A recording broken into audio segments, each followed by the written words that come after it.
Hello guys, எல்லாரும் எப்படி இருக்கீங்க? இன்னைக்கு நான் உங்களுக்காக சமீபத்தில் தமிழில் ரிலீஸ் ஆகிருக்கக்கூடிய கட்டா குஸ்தி 2 இந்த படத்தோடைய முழு கதை தான் இந்த வீடியோவில் நம்ம பார்க்க போகிறோம். இந்த படத்தோட ஒன்லைன் என்னன்னு பார்த்தீங்கன்னா, பார்ட் 1ல நம்ம ஹீரோயினுக்கு செஞ்சு கொடுத்த ப்ராமிஸ், இந்த மாதிரி இதுக்கப்புறம் ஃபேமிலியை நான் பார்த்துக்கிறேன், நீ உன்னுடைய கரியரில் ஃபோக்கஸ் பண்ணு, ரெஸ்லிங்கில் ஃபோக்கஸ் பண்ணு, நேஷனல் லெவலில் நீ சாம்பியன் ஆகணும், ஸோ அதுக்காக நான் உனக்கு ஹவுஸ் ஹஸ்பண்டாக வீட்டில் இருந்து எல்லா வேலையும் பார்த்துக்கிறேன், நீ உன்னுடைய லைஃப்பில் என்னென்னலாம் சாதிக்கணும்னு நினைக்கிறியோ அதெல்லாம் சாதி அப்படின்ற மாதிரி ஹீரோ தன்னுடைய மனைவியான கீர்த்திக்கு ப்ராமிஸ் பண்ணியிருப்பாரு. அந்த ப்ராமிஸை இவர் நிறைவேற்றினாரா?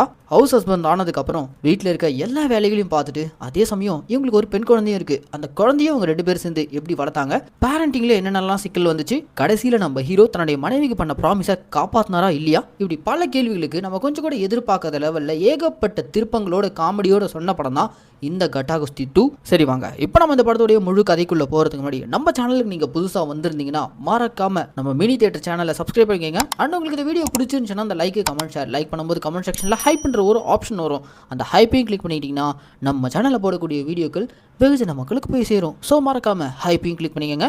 சரி வாங்க, இப்போ நம்ம இந்த படத்துடைய முழு கதைக்குள்ள போவோம். படத்தோட ஓப்பனிங்லேயே நம்ம ஹீரோ அவருடைய கிராமத்தெல்லாம் விட்டு தான் மனைவி குழந்தையோட சிட்டியில் வந்து செட்டில் ஆயிட்டாரு. ஒய்ஃப் ஒரு பக்கம் கவர்மெண்ட் ஜாப் பார்த்துக்கிட்டே அவங்களுடைய ரெஸ்லிங் கரியர்லையும் ஃபோக்கஸ் பண்ணிட்டு இருக்காங்க. இப்படி இருக்கும்போது வீட்டில் இருக்கக்கூடிய எல்லா வேலைகளையும் நம்ம ஹீரோ தான் ஒரு ஹவுஸ் ஹஸ்பண்டாக மாறி சமையல் பண்ணுறது, வீட்டை துடைக்கிறது, துணி துவைக்கிறது, இப்படி கம்ப்ளீட்டாக எல்லா ஒர்க்கும் இவரை எடுத்து போட்டு செய்கிறாரு. இப்படி ஒரு வீட்லேயே இருந்து எல்லா வேலையும் செய்கிறதுல இவருக்கு எந்த ஒரு பிரச்சனையுமே இல்லை. தான் ஃபேமிலிக்காகவும் ஒய்ஃபோடைய சக்ஸஸ்க்காகவும் இதெல்லாம் பண்ணுறதுல எனக்கு ஒரு பிரச்சனையும் இல்லை, யார் என்ன சொன்னாலும் சரி அப்படின்ற மாதிரி வீட்டோடவே எல்லா வேலைகளும் செய்யறாரு. இதனாலே இவங்க இருக்கக்கூடிய அபார்ட்மெண்ட்ல இருக்கக்கூடிய எல்லா ஃபேமிலியில் இருக்கக்கூடிய லேடிஸ்க்கு நம்ம ஹீரோ தான் ஒரு ஃபேவரட்டான பர்சன். ஹீரோடைய ஆப்போசிட் வீட்ல கருணாகரன் தான் ஒய்ஃபோடய வாழ்ந்துட்டு இருக்காரு. அவர் பயங்கர பிஸி, வேலை வீடுன்னு சுத்திட்டு இருக்காப்புல. இதுக்கிடையில நம்ம ஹீரோ வேலை வெட்டிக்கே போகாம வீட்லயே இருந்து எல்லா வேலையும் பண்ணிட்டு அந்த அபார்ட்மெண்ட்ல இருக்கக்கூடிய லேடிஸ் எல்லாம் கவர் பண்ணிட்டு இருக்காருல, எங்க இவன் தான் ஒய்ஃபையும் கவர் பண்ணிடுவானு சொல்லிட்டு அந்த கோவம் வேற. அதனால நம்ம ஹீரோவை எல்லாரும் அசிங்கப்படுத்தணும், அப்பவாவது அவன் வீட்டை விட்டு வேலைக்கு போயிடுவான்னு நினைச்சுக்கிட்டு ஹீரோக்கே தெரியாம மறைமுகமா இந்த கருணாகரன் என்ன பண்றாரு, நம்ம ஹீரோ கிச்சன்ல சமைக்கும் போது, வீட்டை துடைக்கும் போது, துணி துவைக்கும் போது, இப்படி நம்ம ஹீரோ வீட்டு வேலைகள் என்னென்னலாம் பண்றாரோ அது எல்லாத்தையுமே மறைமுகமா வீடியோ எடுத்து சோஷியல் மீடியால ரீல்ஸா போஸ்ட் பண்ணிட்டு இருக்காரு. அது பயங்கர வைரல் ஆயிடுது. ஆனா அது எல்லாமே நம்ம ஹீரோக்கு பாசிட்டிவா அமைஞ்சிடுது. ஹஸ்பண்ட்னா இப்படிதான் இருக்கணும், எவ்வளவு அழகா எல்லா வேலையும் ஒரே இழுத்து போட்டு செய்யறாரு, அவருடைய ஒய்ஃப்க்கு எவ்வளவு சப்போர்ட்டிவா இருக்காரு அப்படின்ற மாதிரி அது எல்லாமே நம்ம ஹீரோக்கு பயங்கர பாசிட்டிவா ஆயிடுது. இப்படி ஹீரோட லைஃப் ஒரு பக்கம் ஜாலியா போயிட்டு இருக்க, ஒரு நாள் நம்ம ஹீரோயினுக்கு அவார்ட் கொடுக்குற ஃபங்க்ஷன் ஒன்று நடத்திட்டு இருக்காங்க. அந்த ஃபங்க்ஷனுக்கு சீஃப் கெஸ்டா மினிஸ்டர் வந்திருக்காரு. மினிஸ்டர் கையால நம்ம ஹீரோயின் அவார்டு வாங்குறாங்க. அப்படி அவார்டு வாங்கினது மட்டும் இல்லாம கீர்த்தி தான் உமன்ஸ் ரெஸ்லிங்க்கு நம்ம ஊர்ல ஒரு பிராண்ட் அம்பாசிடரா இருக்காங்க. சில மாசங்கள நடக்க போற நேஷனல் லெவலுக்கு அவங்க கண்டிப்பா போகணும், அதுக்கு நான் வாழ்த்துறேன் அப்படின்ற மாதிரி மினிஸ்டர் பயங்கரமா நம்ம ஹீரோயினை மட்டும் புகழ்ந்துட்டு மற்ற பிளேயர்ஸ் கோச்க்கெல்லாம் நீங்களே கொடுத்துருங்க, எனக்கு ஒரு முக்கியமான மீட்டிங் இருக்குன்னு சொல்லிட்டு வேக வேகமா கிளம்பிடுறாரு. வந்த ஆடியன்ஸ், பிளேயர்ஸ் எல்லாரும் நம்ம ஹீரோனை தான் தலையில் தூக்கி வச்சு கொண்டாடுறாங்களே தவிர மற்ற பிளேயர்ஸையோ கோச்சையோ கண்டுக்கவே இல்லை. இதுல நம்ம ஹீரோயினுக்கு கோச் பண்ணவன் தான் ஃபேமிலியை கூட்டு வந்திருக்கான். இந்த அவார்ட் ஃபங்க்ஷன்ல தண்ணியும் ஸ்டேஜுக்கு கூப்பிட்டு அவார்டு கொடுத்து பயங்கரமா பெருமைப்படுத்துவாங்க அப்படின்ற மாதிரி ஒய்ஃபு பையனை கூட்டு வந்திருக்காரு. ஆனா அந்த கோச்சை யாருமே அந்த இடத்துல மதிக்கவே இல்லை. இன்ஃபேக்ட் பிரஸ் பீப்புள்ஸ் எல்லாம் நம்ம ஹீரோனை கூப்பிட்டு உங்களுடைய இந்த அபார வெற்றிக்கு யார் காரணம் அப்படின்ற மாதிரிலாம் கேட்க, சரி இப்போ வாட்சிவ நம்மளை கூப்பிட்டு கௌரவிப்பான்ற மாதிரி அந்த கோச் காத்துட்டு இருக்கும்போது, ஆனா நம்ம ஹீரோயினா தன்னுடைய ஹஸ்பண்டை கூப்பிட்டு பிரஸ் பீப்புள்ஸ் முன்னாடி, இன்னைக்கு நான் என்னுடைய ரெஸ்லிங்ல இவ்வளவு தொலை வந்திருக்கேன்னா அதுக்கு எனக்கு பேக் போனா இருக்கிறது என்னுடைய ஹஸ்பண்ட் தான் அப்படின்ற மாதிரி பிரசன்ட் மீடியா கிட்ட எல்லாத்துக்கும் காரணம் தான் ஹஸ்பண்ட் தான்ற மாதிரி இவங்க சொல்லிட்டு இருக்காங்க. இதெல்லாம் கேட்டுட்டு இருக்க கோச்சா ஒரு மாதிரி செம்ம கடுப்பா வராரு. அன்னைக்கு நைட் வீடு திரும்பினதுமே கோச்சோடைய மனைவி வந்து, என்னவோ நீ அவார்டு வாங்க போற, உன்னதான் எல்லாரும் புகழ்ந்து பேசுவாங்கன்ற மாதிரி சொன்ன, உன்னை எவனுமே மதிக்கலையே, கடைசி வரைக்கும் நீ கோச்சாவே தான் இருந்து சாவ போற. ஆனா அந்த கீர்த்தி நேஷனல் லெவலில் விளையாட போய் நாளைக்கு உனக்கே மேனேஜரா வர போறா, நீ எல்லாம் சுத்த வேஸ்ட் அப்படின்ற மாதிரி இந்த கோச்சோடைய மனைவி கோச்சை பயங்கரமா அசிங்கப்படுத்திட்டு போவ. அவ்வளவுதாங்க, கோச்சுக்கு நம்ம ஹீரோயின் மேல வன்மம், கோவம், பொறாம இப்படி எல்லாமே சேர்ந்து வந்துருது. இது தெரியாத நம்ம ஹீரோயின் வரப்போற நேஷனல் மீட்டுக்காக பயங்கரமா ட்ரைனிங் எடுத்துட்டு இருக்காங்க. எல்லாம் ஒரு பக்கம் போயிட்டு இருக்கும்போது இவங்களுக்கு 5 வயசுல ஒரு பெண் குழந்தை இருக்காங்களே, அந்த பெண் குழந்தையோட ஸ்கூல்ல மீனுன்னு புதுசா ஒரு டீச்சர் வந்திருக்காங்க. அந்த டீச்சர் பசங்க கிட்ட எல்லாம் உங்க பேரு, அப்பா அம்மா என்ன பண்றாங்கன்ற மாதிரி கேள்வி கேட்க, எல்லா குழந்தைங்களும் அவங்க பேரையும் அவங்க அப்பா அம்மா என்ன பண்றாங்கன்ற மாதிரி சொல்லிட்டு இருக்கும்போது கடைசியா நம்ம ஹீரோயினோட குழந்தை எந்திரிச்சு அவளுடைய பேரை சொல்லிட்டு தன்னுடைய அம்மா ஒரு ரெஸ்லர், அப்பாவும் ஒரு வகையில ரெஸ்லர் அப்படின்ற மாதிரி சொல்ல, உடனே பக்கத்துல இருக்க ஒரு பையனா, டீச்சர் அவ போய் சொல்றா, அவங்க அப்பா ஒரு ஹவுஸ் ஹஸ்பண்ட், அவர் எந்த வேலை வெட்டிக்கும் போறது கிடையாது, அவர் வீட்டிலே தான் இருப்பாரு அப்படின்ற மாதிரி சொல்லிவிட, அவ்வளவுதாங்க பாப்பா கோவம் வந்துடுது. என் அப்பாவோட ஹவுஸ் ஹஸ்பண்ட் சொன்ன மாதிரி கோவமா போயிட்டு கிண்டல் பண்ண பசங்களுடைய மூக்கிலே குத்த. அவ்வளோதான். அடுத்த சீன்லேயே பிரின்சிபால் நம்ம ஹீரோவை கூப்பிட்டு இருக்காங்க. ஹீரோவும் என்னாச்சுன்னு சொல்லிட்டு வேகமாக பிரின்சிபல் ரூமுக்கு வந்து பார்த்தா பாப்பா ஒரு பக்கம் கோமா நிற்க, மறுபக்கம் இவகையால் அடி வாங்கின அந்த சின்ன பசங்க மூஞ்சி வீங்கி போய் நின்றுட்டு இருக்காங்க. டேய் என்னடா பண்ணீங்க, என்ன பிரச்சனை பிரின்சிபல் அப்படின்ற மாதிரிலாம் நம்ம ஹீரோ போய் கேட்க, உங்க பொண்ணால தான் எல்லா பிரச்சனையும் அப்படின்ற மாதிரி நடந்ததெல்லாம் சொல்ல, இதெல்லாம் ஒரு பிரச்சனையா மேடம், பசங்களுக்குள்ள தானே சண்டை, விடுங்க பார்த்துக்கலாம் அப்படின்ற மாதிரி நம்ம ஹீரோ அந்த பிரச்சனையை சமாளிக்க பார்க்குறாரு. ஆனால் பிரின்சிபால் விடுற மாதிரி கிடையாது. உங்க பொண்ணுக்கு வாய் ஜாஸ்தியாக இருக்கு, அது போக பசங்க எல்லாரும் அடிக்கிறா, அவளுக்கு நாங்கள் டிசி கொடுத்து அனுப்பிடுறோம் அப்படின்ற மாதிரி சொல்லிட்டு இருக்கும்போது, இந்த சின்ன பிரச்சனைக்கு டிசி கொடுத்து அனுப்புவீங்களா அப்படின்ற மாதிரி ப்ராப்ளம் போயிட்டு இருக்கும்போது வெளியில பாத்தீங்கன்னா இந்த ஸ்கூல் டிரைவர் கிட்ட ஒரு கட்சிக்காரனுங்க வந்து எங்க அண்ணா வண்டியை ஓவர்டேக் பண்ணிட்டு வந்துட்டியா அப்படின்ற மாதிரி பம்பெழுத்து சண்டை போட்டுட்டு இருக்காங்க. ஸ்கூல் டிரைவரை அடிக்க போகும்போது அப்ப டைமிங்ல நம்ம ஹீரோ அங்க களத்துல இறங்கி அந்த கட்சிக்காரங்களை போட்டு வெளுன்னு வெளுத்து எல்லாரும் அடிச்சு பார்க்க விடுறாரு. இதை அந்த ஸ்கூல்ல இருக்க எல்லாரும் பாக்குறாங்க. கூட்டத்துல புதுசா டீச்சர் வேலைக்கு வந்திருக்க மீனு டீச்சரும் நம்ம ஹீரோடைய ஃபைட்டை பார்த்து அசந்து போயிடறாங்க. அதுக்கப்புறம் நம்ம ஹீரோ நேரா அவங்க பொண்ணுகிட்ட வந்து, யார் பாப்பா இவங்க புதுசா இருக்காங்கன்ற மாதிரி கேட்க, இவங்க தான் என் கிளாஸுக்கு வந்த புது கிளாஸ் டீச்சர், இவங்களுடைய பேர் மீனு. ஓ அப்படியா, சரி சரி ஓகே. அப்படியே பேச்சு வாக்கில் நம்ம ஹீரோ டீச்சரோடைய தலைமுடியை பாக்குறாரு. போன பாட்லயே இவருக்கு வந்து ஹீரோயினுக்கு நீளமான முடி இருக்குன்னு தான் கல்யாணமே பண்ணிருப்பாரு. ஆனா அது ஒரு டம்மி முடின்னு இன்டர்வல் ஃபைட்ல தான் தெரிஞ்சிருக்கும். இப்போ இந்த டீச்சருக்கும் நீளமான முடி இருக்கே, இதுவும் டம்மியா இருக்குமோ அப்படின்ற மாதிரி நம்ம ஹீரோ சந்தை கேட்க, அப்ப டீச்சர் நேரா வந்து, வேணும்னா நீங்க இந்த முடியை இழுத்து பாருங்க அப்படின்ற மாதிரி ஹீரோ கையில தலைமுடியை காட்ட, அது ஒரிஜினல் தான். ஓ சரி சரி மேடம் அப்படின்ற மாதிரி அப்படியே நம்ம ஹீரோ அந்த புது டீச்சர் கிட்ட பல்ல இழிச்சிட்டு பேசிட்டு கிளம்பிடுறாரு. வீட்டுக்கு வந்ததுமே இந்த குட்டி பாப்பா ஸ்கூல்ல நடந்த அத்தனையுமே தான் அம்மா கிட்ட சொல்ல, ஓ கதை இப்படி போதோ, வாட்டோ இன்னைக்கு நான் பாத்துக்கிறேன் அப்படின்ற மாதிரி ஹீரோயின் ஹீரோ மேல கொலவெறில இருக்காங்க. ஏன்னா நம்ம ஹீரோ டீச்சர் கிட்ட அப்படி வழிஞ்சிட்டு வந்திருக்காரு. அவ்வளவுதான், அன்னைக்கு நைட்டே பயங்கர சண்டை. அடுத்த நாள்ல இருந்து நானே பாப்பாவை ஸ்கூல்ல டிராப் பண்றேன் அப்படின்ற மாதிரி ஹீரோயினே ஒரு மாதிரி பொசசிவ் ஆகி தான் பொண்ணை ஸ்கூலுக்கு டிராப் பண்ண போயிடறாங்க. அப்படி போனதும் அந்த புது டீச்சரை பார்த்துட்டு, ஓ இவங்க தான் அந்த புது டீச்சரா அப்படின்ற மாதிரி ஒரு முறைச்சிட்டு போறாங்க. இப்படியே குட்டி குட்டி சண்டைகளோட குடும்பம் அழகா போயிட்டு இருக்க, ஒரு நாள் இவங்க பாப்பாவுடைய ஸ்கூல்ல ஆனுவல் டே ஃபங்க்ஷன் சொல்லிட்டு ஹீரோவும் ஹீரோனும் கிளம்பி போயிருக்காங்க. போன இடத்துல தன்னுடைய பாப்பா தன்ன மாதிரியே ஸ்போர்ட்ஸ்ல ஏதாவது சாதிச்சிருப்பான்ற மாதிரி ஹீரோயின் காத்துக்கிட்டு இருக்காங்க. ஆனா கடைசி வரைக்கும் ஸ்போர்ட்ஸ் லிஸ்ட்ல இவங்க பொண்ணுடைய பேரே வரல. அப்பவே நம்ம ஹீரோனுக்கு ஒரு மாதிரி டிசப்பாயின்மெண்ட் ஆகுது.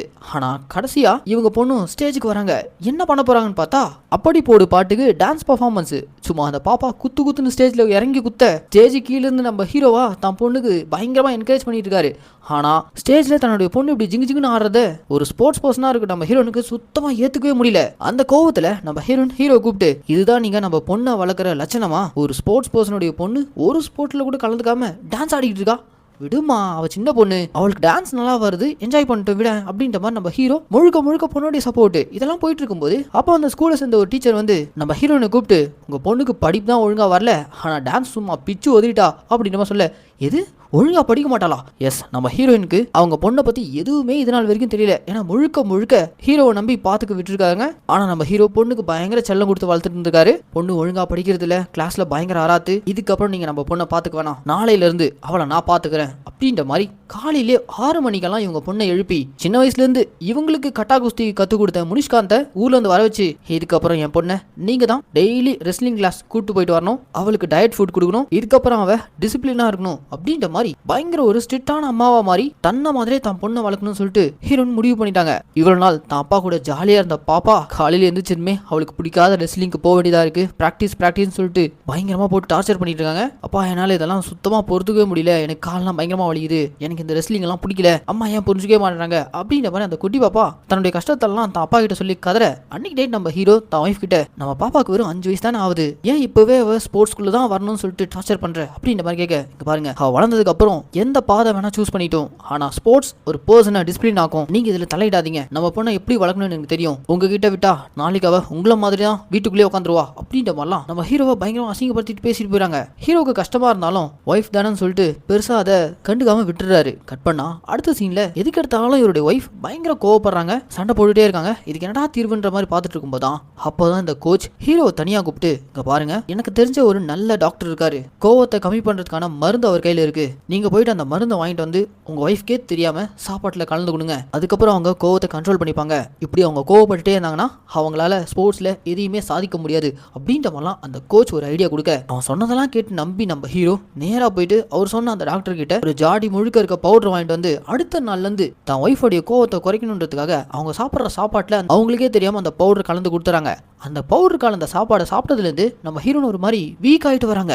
எஸ், இது எல்லாமே அந்த கோச்சோடைய பிளான். இது தெரியாம அந்த வலையில நம்ம ஹீரோ சிக்கிக்கிறாரு. இப்படியே போயிட்டு இருக்கும்போது தான் நாளைக்கு நம்ம ஹீரோனுக்கு ஒரு டோர்னமெண்ட் மேட்ச். அதுக்காக பயங்கரமா ட்ரெயின் ஆகி காலையிலே தான் சித்தப்பா கூட டோர்னமெண்ட்ல ஃபர்ஸ்ட் ரவுண்டு கிளம்பி போறாங்க. எப்பவும் எல்லா மேட்சுக்கும் நம்ம ஹீரோ கூட போவாரு. அப்படிதான் இவரும் தான் பொண்ணை கூட்டிட்டு கிளம்பலான்னு பாக்குறாரு. ஆனா இவருக்கு ஒரு சேனல்ல இருந்து கால் வந்திருக்கு. இந்த மாதிரி உங்க ஊர்ல ஒரு குக்கிங் காம்படிஷன் வைக்க போறோம், அதுல நீங்களும் செலக்ட் ஆயிருக்கீங்க, குறிப்பா நீங்க சமைக்கிற வீடியோ வைரல் ஆனதுனால தான் உங்களை செலக்ட் பண்ணியிருக்கோம், நீங்க அந்த குக்கிங் காம்படிஷன்ல கலந்துக்கிட்டு ஜெயிச்சிங்கன்னா உங்களுக்கு பேர் புகழ் டிவில எல்லாம் வருவீங்க அப்படின்ற மாதிரி கூப்பிட. இந்த காம்படிஷன் விஷயம் இவருடைய பொண்ணுக்கு தெரிய வந்ததுமே, அப்பா அம்மா ரெஸ்லிங்ல போய் சாதிக்கிறாங்க, நீங்க குக்கிங்ல ஏதாவது பண்ணணும், அப்போதான் என் ஸ்கூல்ல இருக்க பசங்க கிட்ட என் அப்பா டிவில எல்லாம் வந்திருக்காருன்ற மாதிரி நான் பெருமையா சொல்லிப்பேன் அப்படின்ற மாதிரிலாம் சொல்ல. சரி ஓகே, தான் முன்னே ஆசைப்பட்டாலும் சொல்லிட்டு ஹீரோ அந்த குக்கிங் காம்படிஷன்ல கலந்துக்க போறாரு. கூடவே இந்த ஹீரோனோட கிளாஸ் டீச்சர் இருக்காங்களே அவங்களும் நானும் உங்க கூட அந்த குக்கிங் காம்படிஷனுக்கு சப்போர்ட்டிவா கூட வரேன் அப்படின்ற மாதிரி கூட வந்துறாங்க. ஒரு பக்கம் நம்ம ஹீரோ அந்த குக்கிங் காம்படிஷன்ல கலந்துக்கிறாரு, அது ஒரு பக்கம் லைவ்ல போயிட்டு இருக்கு. இன்னொரு பக்கம் டோர்னமெண்ட் கலந்துக்கிட்ட நம்ம ஹீரோயின் ஆரம்பத்துல நல்லா தான் விளையாடுறாங்க. ஆனா போக போக அடுத்தடுத்த ரவுண்ட்ல ஹீரோனால ரிங்குக்குள்ள தாக்கு பிடிக்கவே முடியல. ஹீரோனோட ஆப்போனன்ட் அந்த பொண்ணு ஹீரோனுக்கு எதிராக இருக்கக்கூடிய அந்த கோச் இருக்காங்க, அவன் தான் பயங்கரமா தயார் பண்ணி கூட்டு வந்திருக்கான். தொடர்ந்து நம்ம ஹீரோ கொடுத்த அந்த சாப்பாடு, அதில் கலந்த அந்த பவுடர், அது சாப்பிட்டதுலேருந்தே இவங்க ஒரு மாதிரி வீக் ஆயிட்டாங்களே. ஸோ இன்னைக்கு நடந்த அந்த மேட்ச்ல கடைசியில் ஒரு படுதோல்வி அடைகிறாங்க. இது நாள் வரைக்கும் இவங்க இப்படி தோத்ததே கிடையாது. ஆனால் முதல் முறையாக இப்படி ஒரு தோல்வி அது அவங்கள பயங்கரமாக உலுக்கி எடுத்துருது. இப்படி இவங்க ஒரு பக்கம் தோத்துட்டு நிற்க, இன்னொரு பக்கம் குக்கிங் காம்படிஷனில் நம்ம ஹீரோ கலந்துட்டார்ல, அதில் நம்ம ஹீரோ ஃபர்ஸ்ட் ப்ரைஸ் அடிச்சு அவர் தான் வின் பண்ணியிருக்காரு. ஸோ அவர் அங்கே வின் பண்ணதில் பயங்கர ஹாப்பியாக இருக்க, இந்த பக்கம் தோத்து போன நம்ம ஹீரோன் உடஞ்சு போய் உட்காந்துருக்கும் போது ஏன் தோத்தோன்னே தெரியாமல் நம்ம ஹீரோன் டிஸ்டர்ப்டாக இருக்காங்க. அப்போ அந்த இடத்துல இந்த மாதிரி ரெஸ்லிங் டோர்னமெண்ட்ல டோப் டெஸ்ட் இருப்பாங்க. அந்த டெஸ்ட் ரிசல்ட்டா நம்ம ஹீரோன் உடம்புல ஸ்டெராய்டு கலந்துருக்குன்ற மாதிரி பாசிட்டிவ் ரிசல்ட் வந்திருக்கு. இது எல்லாத்துக்கும் முக்கிய காரணமே அந்த கோச் தான். அவன் ஹீரோனோட தோல்வியை பார்த்து ரசிக்கிறான். இங்கதான் ஹீரோயினுக்கு நம்ம இது வரைக்கும் எந்த ஒரு ட்ரக்ஸும் எடுத்தது கிடையாது, எப்படி நம்ம உடம்புல ஸ்டெராய்டு ரிசல்ட் வந்திருக்கும், தொடர்ந்து தான் ஹஸ்பண்ட் கொடுத்த டயட் தானே நம்ம ஃபாலோ பண்ணோம் அப்படின்ற மாதிரி சந்தேகத்தில் நேராக தான் வீட்டுக்கு வந்து கிச்சனில் இருக்க ஜாடியெல்லாம் செக் பண்ணா, அந்த ஜாடியில் ஹீரோயின் சாப்பாட்டில் கலந்து கொடுத்த அந்த பவுடர் அது இருக்கிறத பார்த்துறாங்க. அதை உடனே டெஸ்ட்டுக்கு அனுப்புனா, எஸ் அதுதான் அந்த ஸ்டெராய்ட். அது ஹீரோனோட கோவத்தை கண்ட்ரோல் பண்ணுறதுக்கான மருந்துன்ற மாதிரி இவ்வளோ நாள் நம்பி நம்ம ஹீரோ கொடுத்துருப்பாரு. ஆனால் அது ஒரு ஸ்டெராய்ட். இந்த உண்மை தெரிஞ்சதும் ஹீரோனோட மாதிரி டோட்டலாக உடஞ்சு போக, இன்னொரு பக்கம் ஃப்ளாஷ் நியூஸில் இது வரைக்கும் தோல்வியே தழுவாத கீர்த்தி முதல் முறையாக தோல்வியை தழுவிருக்காங்க. அது போக அவங்களுடைய டோப் டெஸ்ட்டில் ஸ்டெராய்ட் கலந்துருக்குன்ற மாதிரி பாசிட்டிவ் வந்திருக்கு. ஸோ அவங்களால அடுத்த ஒரு வருஷத்துக்கு எந்த ஒரு போட்டிலையும் கலந்துக்க முடியாது, தடை விதிக்கிறோம் அப்படின்ற மாதிரி ஃப்ளாஷ் நியூஸ் ஓடிட்டு இருக்கு. தன்னுடைய கரியரே மொத்தமாக காலியாகி போய் ஹீரோன் ஒரு பக்கம் பயங்கரமாக உட்காந்து ஃபீல் பண்ணி அழுதுட்டு இருக்க. அப்போ டைமில் நம்ம ஹீரோ தன் பொண்ணோட கையில் கப்போட குக்கிங் காம்படிஷனில் வின் பண்ணதை பற்றி சந்தோஷமாக தன் ஒய்ஃப் கிட்ட ஷேர் பண்ணலான்னு வந்திருக்காரு. ஆனால் அந்த கோட்ரஸில் இருக்கவங்க எல்லாரும், யாராவது சொந்த மனைவிக்கே இப்படி ஒரு துரோகம் பண்ணுவாங்களா, நீ எல்லாம் மனுஷனாடா, இவ்வளோ நாள் நல்ல மாதிரி நடிச்சு ஏமாத்திட்டியாடா அப்படின்ற மாதிரி எல்லாரும் சுத்து போட்டு ஹீரோ அசிங்கப்படுத்த, ஹீரோக்கு அங்கே என்ன நடக்குதுன்னே புரியல. அப்புறமா தான் இன்னைக்கு ஹீரோயின் மேட்ச்ல தோத்த விஷயம், அந்த ஸ்டெராய்ட் மேட்டர் இதெல்லாம் தெரிய வருது. உடனே நம்ம ஹீரோயின் கிட்ட போயிட்டு, கீர்த்தி இதுக்கும் எனக்கும் எந்த சம்மந்தம் இல்லை, அந்த டாக்டர் கொடுத்த மருந்து தான் நான் உனக்கு கொடுத்தேன், அது கோவத்தை கண்ட்ரோல் பண்றதுக்கான மருந்துன்ற மாதிரி தான் சொன்னான், மற்றபடி வேற எதுவும் எனக்கு தெரியாதுன்ற மாதிரிலாம் ஹீரோ எவ்வளோ எடுத்து சொல்றாரு. ஆனா அந்த இடத்துல நம்ம ஹீரோ பிடிச்சி கடைசியில நீயும் மற்ற ஆம்பளைங்க மாதிரி உன்னுடைய மேல் ஈகோவை காமிச்சு என்னுடைய கரியரே காலி பண்ணிட்டல, இனி நீ என் மூஞ்சிலே முழிக்காத அப்படின்ற மாதிரி தான் பொண்ணை கூட்டிட்டு அங்கிருந்து கோமா கிளம்ப, தான் கண்ணு முன்னாடியே குடும்பம் செதறி போறத ஹீரோ கண் கலங்கிட்டே பாக்குறாரு. இங்க போறாங்க இன்டர்வல். இதுக்கப்புறம் தாங்க இந்த பாடத்துல பல சுவாரஸ்யமான விஷயங்கள்லாம் காமெடியோட கலந்து சொல்லியிருக்காங்க. ஸோ இந்த வீடியோ ஸ்கிப் பண்ணாம முழுசா பாருங்க. இப்போ இன்டர்வலுக்கு அப்புறம் என்ன நடக்குதுன்னா, நம்ம ஹீரோனும் பிரிஞ்சுட்டாங்க. என்ன பண்றதே தெரியாம திரும்ப நம்ம ஹீரோ அவருடைய சொந்த ஊருக்கே வந்துடுறாரு. சொந்த ஊர்ல அவருடைய மாமா இருக்காரு கர்ணாஸ். அவர் வந்து, இப்போதான்டா நீ நம்ம வம்சத்து பையனா நிரூபிச்சிருக்க, எங்க நீ காலம் முழுக்க அந்த வீட்டுல ஆயா வேலை பார்த்துனே வாழ்க்கையை முடிச்சுப்போன்னு நினைச்சேன், ஆனா நீ ஆம்பளை சிங்கம் நிரூபிச்சுட்டா, இப்படிதான் நம்ம கொள்ளு தாத்தா பாட்டிக்கு சோத்துல விஷம் வச்சே போட்டு தள்ளினாரு, அந்த மாதிரி உன் பொண்டாட்டியோட கொட்டத்தை அடக்கணுன்றதுக்காக தானே சோத்துல ஸ்டெராய்டை கலந்து விட்ட அப்படின்ற மாதிரிலாம் கேட்க, ஐயோ மாமா நான் அது எதுவும் தெரிஞ்சு செய்யல, அவ கோவத்தை கண்ட்ரோல் பண்ணுவான்றதுக்காக தான் அந்த மருந்தை கொடுத்தேன், ஆனா அதெல்லாமே இப்போ தப்பா போய் முடிஞ்சு போச்சு, இப்போ என்ன பண்றதுனே தெரியல அப்படின்ற மாதிரி நம்ம ஹீரோ ஒரு மாதிரி வெக்ஸாகி உட்காந்துட்டு இருக்க. அப்போ ஹீரோ கூட இருக்க வக்கீல் ஃப்ரெண்டான காளி வெங்கட் இருக்கார்ல, அவர் நம்ம ஹீரோ கூப்பிட்டு, பாரு எந்த டாக்டர் அந்த மருந்தை கொடுத்தானோ அந்த டாக்டரை புடி, அவனை பிடிச்சா மட்டும்தான் உன்னால திரும்ப உன் குடும்பத்தோட சேர முடியும் அப்படின்ற மாதிரி சொல்லி அனுப்ப, உடனே நம்ம ஹீரோ அந்த மருந்து கொடுத்த டாக்டர் அட்ரஸ்க்கு போய் பாக்குறாரு. அவன் சட்டரை க்ளோஸ் பண்ணிட்டு இடத்த காலி பண்ணிட்டு போயிட்டு இருக்கான், எங்க போனானே தெரியல. தொடர்ந்து அவனை தேடிக்கிட்டு இருக்காரு. இந்த டாக்டரை பத்தி சொன்ன கோச் இருக்கார்ல, அவர்கிட்ட போயிட்டு நடந்ததெல்லாம் சொல்ல, தெரியலப்பா அவன் நல்ல டாக்டர் தான், ஏன் இப்படி மருந்தை மாத்தி கொடுத்தான்னு தெரியல, ஆள் வேற இப்ப தலைமறைவாயிட்டு இருக்கான், கண்டுபிடிச்சா நான் அவனுக்கு கண்டிப்பா சொல்றேன் அப்படின்ற மாதிரி இந்த கோச் ஃபேக்கா தேத்தி அனுப்புறான். ஆனா இது எல்லாத்துக்கு முன்னாடி மாஸ்டர் மைண்டே இந்த கோச் தான். இது தெரியாத அப்பாவியான நம்ம ஹீரோவா தான் குடும்பத்தை பிரிஞ்சு ரொம்ப கஷ்டப்பட்டு இருக்காரு. எப்படியாச்சும் பேசி புரிய வச்சலாம்னு சொல்லிட்டு திரும்ப அவருடைய வீட்டுக்கே வந்தா வீடு பூட்டி இருக்கு. ஒய்ஃபும் குழந்தைய கூட்டிட்டு ஒய்ஃபுடைய சித்தப்பா அவங்க சொந்த ஊரான பாலக்காட்டு வீட்டுக்கு கூட்டு போயிட்டாங்களாம். ஸோ இந்த விஷயம் கேள்விப்பட்ட நம்ம ஹீரோ அடுத்த சீன்லேயே பைக் எடுத்துட்டு நேராக பாலக்காட்டு வீட்டுக்கு தான் போறாரு. அங்கே போனால் இவருடைய பொண்ணா அப்பா இல்லாமல் நான் சாப்பிட மாட்டேன்ற மாதிரி அவங்க பாட்டிக்கிட்ட அடம் பிடிச்சிட்டு இருக்கா. அப்பாவுடைய புல்லட் சத்தம் கேட்டதுமே ஓடி போயிட்டு தான் அப்பாவை கட்டி அணைச்சிக்க ஓட அப்போ குறுக்க ஹீரோடைய ஒய்ஃப் வந்து நின்று எல்லாத்தையும் மறந்துட்டு ஒரு 2 நாள் நிம்மதியாக இருக்கலாம் நீங்கள் வந்தேன், என் நிம்மதியை கெடுக்க இங்கேயும் வந்துட்டல அப்படின்ற மாதிரி நம்ம ஹீரோ மேலே பயங்கர கோதோடு இருக்க. ஐயோ கீர்த்தி தயவு செஞ்சு நான் சொல்ல வரது கொஞ்சம் கேள அப்படின்ற மாதிரி நம்ம ஹீரோ பேச எவ்வளோ முயற்சி பண்ணுறாரு. ஆனால் ஹீரோயின் முகம் கொடுத்து பேசாமல் வீட்டுக்குள்ளே போயிடறாங்க. வெளியே இருந்து முடிஞ்ச அளவுக்கு நம்ம ஹீரோயின் கிட்ட பேச்சுவார்த்தை நடத்த ட்ரை பண்ணுறாரு. ஆனால் அந்த இடத்துல ஹீரோனோட சித்தப்பா இருக்கார்ல அவர் நம்ம ஹீரோ வீட்டுக்குள்ளேயே சேர்க்காம பயங்கரமாக சண்டை போடுறாரு. இந்த சண்டையில் நம்ம ஹீரோ தெரியாமல் அவர் தவடையில் அரைஞ்சிடறாரு. அவ்வளோதான் கைகலப்பு ஏற்பட்டு ஹீரோயின் கிட்ட பேச்சுவார்த்தையே நடத்த முடியாம அங்கிருந்து சோகமா திரும்பிடுறாரு. இப்படியே நம்ம ஹீரோ குடும்பத்தை பிரிஞ்சு தவிச்சிட்டு இருக்க. இன்னொரு பக்கம் பாப்பா ஸ்கூலுக்கு போகணும்னு சொல்லிட்டு ஹீரோயின் திரும்ப அவனுடைய சிட்டியில இருந்த வீட்டுக்கே வந்துறாங்க. அடுத்த நாள்ல இருந்து இவங்க பொண்ணு ஸ்கூலுக்கு போக ஆரம்பிச்சாங்க. ஸ்கூல்ல யாருக்கும் தெரியாம நம்ம ஹீரோ லஞ்ச் பிரேக்ல போயிட்டு அவர் பொண்ணை பாக்குறாரு. பாவம் அந்த குழந்தை அவங்க அப்பாவை பயங்கரமா மிஸ் பண்ணுது. அப்பா இந்த சமையல் கொஞ்சம் சாப்பிட்டு போறேன், இது அம்மா செஞ்சது அப்படின்ற மாதிரி அவங்க அம்மா லஞ்ச் கட்டி கொடுத்துருக்காங்க. அதை நம்ம ஹீரோ சாப்பிட வைக்க ஹீரோ சாப்பிட்டு பார்த்தா அதில் உப்பு இல்லை காரம் இல்லை எதுவுமே இல்லை. இதனால வரைக்கும் நம்ம ஹீரோ தானே வீட்டில் சமைச்சு போட்டுருந்தாரு. எப்போ இவங்க ஒய்ஃப் ஹீரோ போனதுலேருந்து சமைக்க ஆரம்பிச்சாங்களோ அந்த சாப்பாடு வாயிலே வைக்க முடியல. சரி ஓகே கண்ணு நீ ஒன்றும் கவலைப்படாத, இதுக்கப்புறம் டெய்லி லஞ்ச் டைம்ல நான் உனக்கு சாப்பாடு எடுத்துட்டு வரேன் அப்படின்ற மாதிரி ஒய்ஃப்கே தெரியாமல் லஞ்ச் பிரேக்கில் தான் பொண்ணை மீட் பண்ணி அவர் கையால் சமைச்ச ஃபுட் எடுத்துட்டு வந்து கொடுக்குறாரு. ஒய்ஃப் சமைச்ச ஃபுட்டை அவர் எடுத்துக்கிறாரு. உப்பு சப்பு இல்லாத சாப்பாடு எப்படிப்பா நீ சாப்பிட்ற அப்படின்ற மாதிரி அந்த குழந்தை கேட்க என்னதான் இருந்தாலும் என் மனைவியோட சமையல் இது, எனக்கு இது நல்லா தான் இருக்கும் கண்ணா நீ சாப்பிடு அப்படின்ற மாதிரி இவர் சமைச்சதை அவர் பொண்ணு கொடுத்துட்டு ஒய்ஃப் சமைச்சதை இவர் சாப்பிட்டுட்டு இருக்காரு. இப்படியே ஹீரோனுக்கே தெரியாம அப்பாவும் பொண்ணும் மறைமுகமா ஸ்கூலுக்கு வந்து மீட் பண்ணிக்க டெய்லி நைட்ல இந்த பாப்பா அவங்க அம்மாவுக்கு தெரியாம சித்தப்பாவுடைய போன்ல இருந்து ஹீரோக்கு கால் பண்ணி பேசிப்பாங்க. இப்படி இவங்க பேசிட்டு இருக்கிறத ஹீரோன் கண்டுபிடிச்சாங்க. அவ்வளவுதாங்க, கண்டுபிடிச்ச அடுத்த நிமிஷமே போனை தூக்கி வீசி அடிச்சது மட்டும் இல்லாம பொண்ணையும் போட்டு அடிச்சிடறாங்க. அவ்வளவுதான். அடுத்த நாள் பாப்பா பயங்கர அப்செட். அடுத்த நாள் காலையிலே ஹீரோயின் பாப்பாவை ஸ்கூலுக்கு கூட்டு வந்து டிராப் பண்ணி விட்டு போகும்போதே பாப்பா ஒரு மாதிரி சோகமா இருக்கா. சரி போக போக சரியாயிடுவான்னு சொல்லிட்டு ஹீரோயின் விட்டு போயிறாங்க. ஹீரோயின் போனதுமே நேரா பாப்பா கிட்ட வந்து என்னமாச்சு ஏன் முகம் வாடி போயிருக்குன்ற மாதிரி கேட்க நேற்று நைட்டு நீங்கள் ஃபோன் பேசுனது அம்மா கண்டுபிடிச்சிட்டாங்க, என்னையும் அடிச்சிட்டாங்க, எனக்கு ரொம்ப கஷ்டமாக இருக்குப்பா, உங்கள் கூடவே இருக்கணும் போல இருக்கு அப்படின்ற மாதிரிலாம் அந்த குழந்தை கேட்க சரி ஓகேம்மா இன்னைக்கு ஒரு ஹாஃப் டே ஸ்கூலுக்கு பெர்மிஷன் போட்டு நம்ம ஜாலியாக ஊர் சுற்றி வரலாம் அப்படின்ற மாதிரி தன் பொண்ணை கூட்டிட்டு அவளுக்கு பிடிச்சதெல்லாம் வாங்கி கொடுத்து ஒரு அழகான மாண்டே சாங் இப்படி அப்பாவும் பொண்ணும் சந்தோஷமா ஆடி பாடி என்ஜாய் பண்ணிட்டு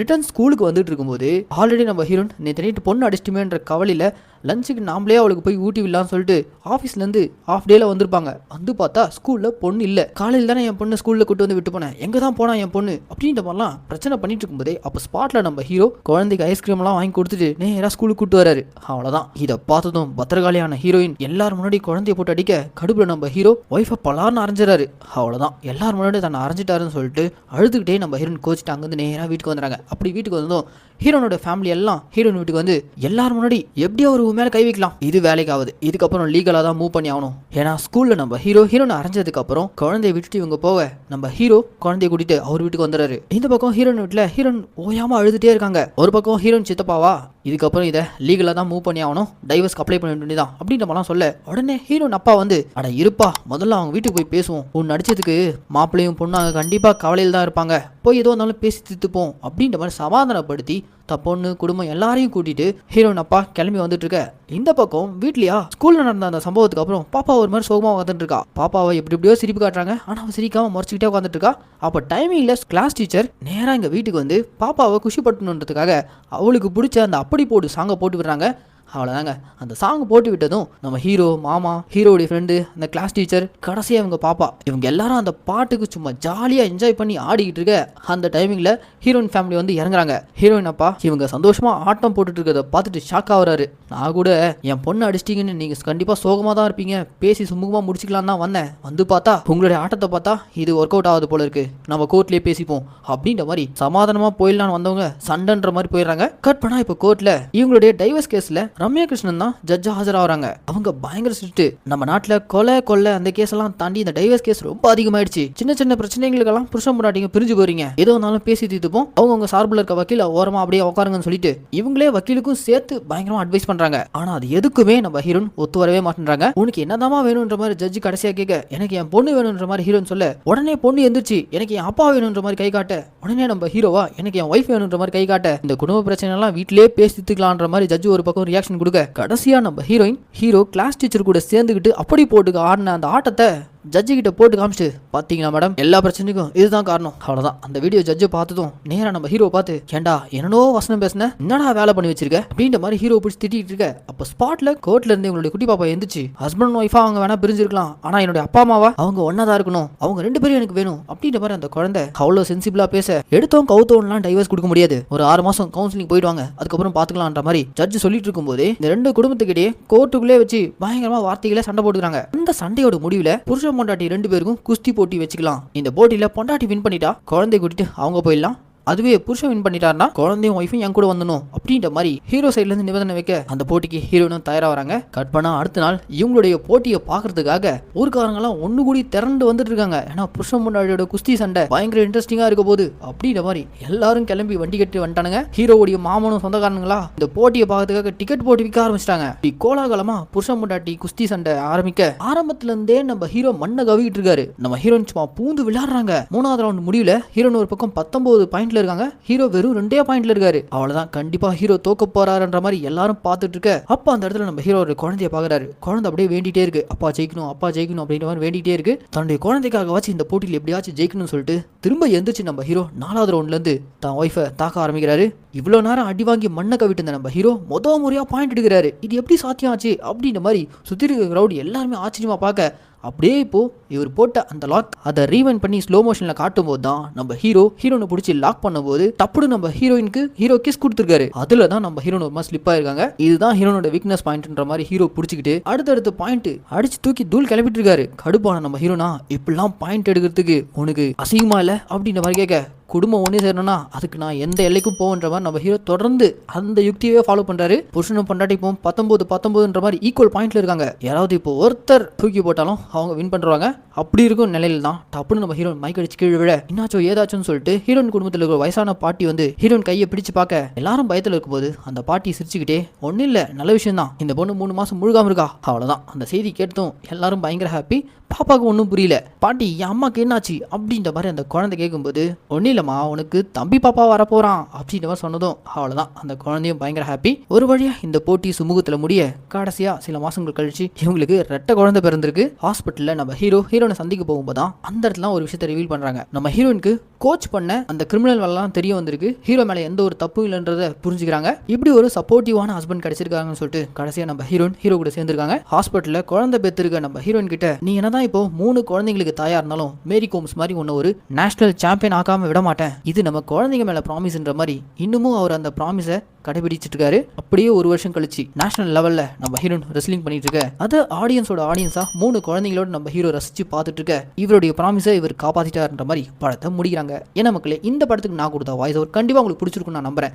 இதே மாதிரி தொடர்ந்து நம்ம மினி தியேட்டர்ல ரிலீஸ் ஆகக்கூடிய படங்கள்லாம் நீங்க பார்க்கணும்னு ஆசைப்பட்டீங்கன்னா மறக்காம நம்ம சேனலை சப்ஸ்கிரைப் பண்ணிக்கோங்க. அண்ட் உங்களுக்கு இந்த வீடியோ பிடிச்சிருந்துச்சுன்னா லைக், கமெண்ட், ஷேர் இதையும் மறக்காம பண்ணிடுங்க. இதே மாதிரி ஒரு சூப்பரான தரமான படத்தோட நான் உங்களை நாளைக்கு வந்து சந்திக்கிறேன். டாடா, பை.